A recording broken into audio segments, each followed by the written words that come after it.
Assalamualaikum warahmatullahi wabarakatuh. Alhamdulillahirabbil alamin wa bihi nasta'inu ala umuri dunya waddin. Asyhadu an la ilaha illallah wa asyhadu anna Muhammadar Rasulullah. Allahumma shalli ala Muhammad wa ala ali Muhammad. Sahabat sekalian yang dirahmati oleh Allah Subhanahu wa taala, alhamdulillah atas nikmat dari Allah Subhanahu wa taala kita di saat ini bisa berjumpa melalui pertemuan kali ini. Semoga ini membawa keberkahan bagi kita semua. Sahabat sekalian yang dirahmati oleh Allah Subhanahu wa taala, dalam kesempatan kali ini kita akan menyampaikan cerita. Kita akan menyampaikan kisah tentang kemakmuran kaum Saba. Sahabat yang dirahmati oleh Allah Subhanahu wa taala, kerajaan Saba itu terkenal dengan hasil alamnya yang melimpah. Orang-orangnya pun banyak yang berhijrah dan bermitra dengan mereka. Perekonomian mereka begitu menggeliat dan sangat dinamis.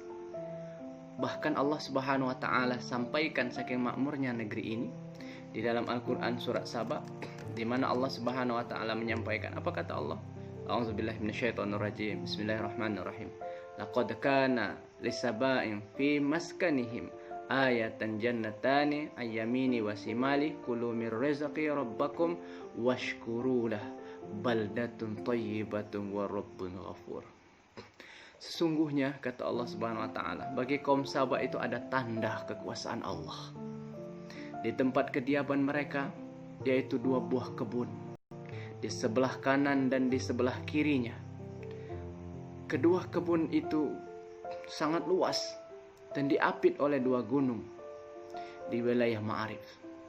Ternyata sangat subur sebagat, bahkan menghasilkan berbagai macam buah dan sayuran.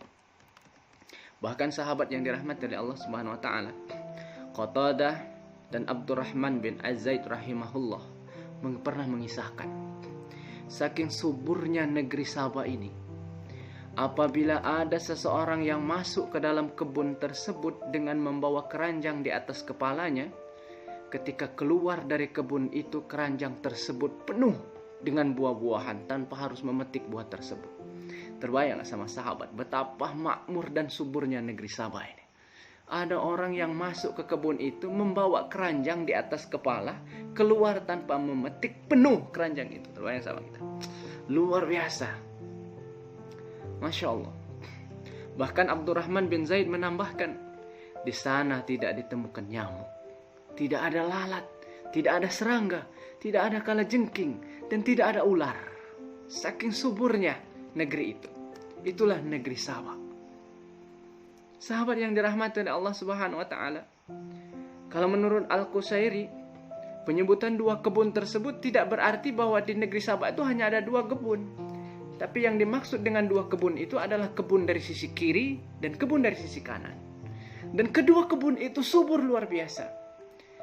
Dan kebun itu, sahabat yang dirahmati oleh Allah, diairi oleh bendungan Ma'arij yang luar biasa, yang panjangnya 620 meter, lebarnya 60 meter, dan tingginya 16 meter. Itulah yang mendistribusikan air ke negeri Saba. Bahkan ladang-ladang mereka subur luar biasa. Bahkan bendungan ini dibangun dan diprakarsai oleh Ratu Balqis pada saat itu sedang berkuasa. Sahabat yang dirahmati oleh Allah Subhanahu wa taala, negeri itu subur. Negeri itu makmur. Buah-buahannya tumbuh dengan ranum. Apa yang ditanam di sana tumbuh dengan suburnya. Tapi jemaah, sahabat yang dirahmati oleh Allah Subhanahu wa taala, negeri yang subur dan makmur ini berubah menjadi tanah yang tandus dan gersang. Yang awalnya ditumbuh-tumbuhi dengan tumbuh-tumbuhan yang ranum, yang saking suburnya ada orang yang masuk ke kebun itu membawa keranjang di atas kepala, ketika keluar tanpa memetik keranjang itu penuh, berarti masaknya buah itu luar biasa, karena memang masak. Subhanallah. Tapi ternyata kenikmatan itu tidak mendatangkan ketaatan kepada mereka, sehingga Allah Subhanahu wa taala mencabut kenikmatan itu. Apa kata Allah dalam Al-Quran surat Saba ayat ke-16? fa'aradu fa'arsalna 'alaihim sailal 'arim. Tetapi mereka berpaling, maka kami datangkan kepada mereka banjir al-'arim. Apa yang menyebabkan banjir Ma'arib ini? Dan ternyata yang menyebabkan banjir ini adalah runtuhnya bendungan Ma'arij, yang disebabkan oleh makhluk Allah yang paling kecil, yaitu tikus, yang mererek, yang merongrong bagian-bagian terpentingnya, sehingga bendungan itu pun runtuh dan ambruk.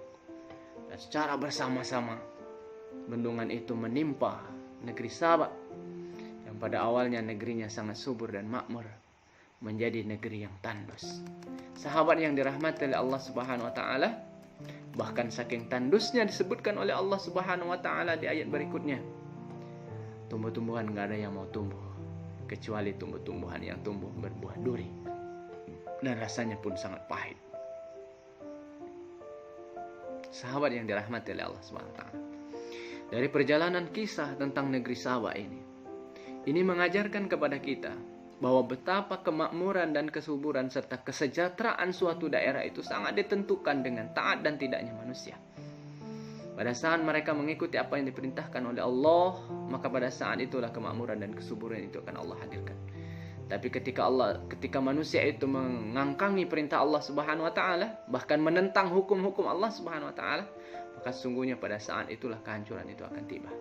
Sahabat yang dirahmati oleh Allah Subhanahu wa taala, cukuplah kisah tentang negeri Sabah yang dikisahkan oleh Allah Subhanahu wa taala ini menjadi motivasi kita bersama untuk tetap menegakkan agama Allah Subhanahu wa taala, mengikuti apa yang diperintahkan oleh Allah Subhanahu wa taala dan Rasulnya, sehingga cita-cita besar kita mewujudkan negeri yang kita cintai ini menjadi negeri yang diridhoi oleh Allah Subhanahu wa taala. Demi Allah, sahabat yang dirahmati oleh Allah, enggak ada kemakmuran yang bisa didapatkan pada saat menjauhi perintah Allah Subhanahu wa taala. Sudah banyak kisah-kisah yang diceritakan di dalam Al-Quran tentang nasib negara-negara, tentang nasib zaman, tentang nasib keadaan suatu masa di mana mereka menghindari perintah Allah, menjauhi perintah Allah, bahkan mereka melecehkan perintah Allah, tapi kehinaan Allah hadirkan. Kita lihat betapa adik jayanya Fir'aun dengan kekuasaannya yang begitu luar biasa, tapi nyatanya Allah Subhanahu wa taala musnahkan dia. Sahabat yang dirahmati oleh Allah, siapapun kita dan dimanapun kita berada, siapa yang menginginkan kebaikan, siapa yang menginginkan kemajuan, siapa yang menginginkan keberkahan, maka jangan pernah sekali-kali meninggalkan hukum-hukum Allah Subhanahu wa taala. Karena pada hakikatnya hukum-hukum Allah itulah yang akan mengantarkan kemakmuran dan kesejahteraan. Sahabat yang dirahmati oleh Allah Subhanahu wa taala, setiap persoalan itu akan ada penyelesaiannya pada saat kita mengikuti hukum-hukum Allah Subhanahu wa taala.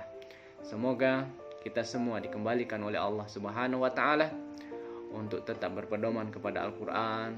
Kita baca kisah-kisahnya yang mengisyaratkan kepada kita betapa Allah Subhanahu wa taala mengangkat suatu kaum dengan kemuliaan, yang kaum itu mengikuti perintah Allah. Atau kita membaca tentang kisah-kisah di mana Allah Subhanahu wa taala menghinakan suatu kaum pada saat dia meninggalkan hukum-hukum Allah Subhanahu wa taala. Semoga kita termasuk kepada kelompok di mana Allah Subhanahu wa taala menghadirkan keberkahan, dan kita di antara salah satunya penyebab keberkahan itu ada. Assalamualaikum warahmatullahi wabarakatuh.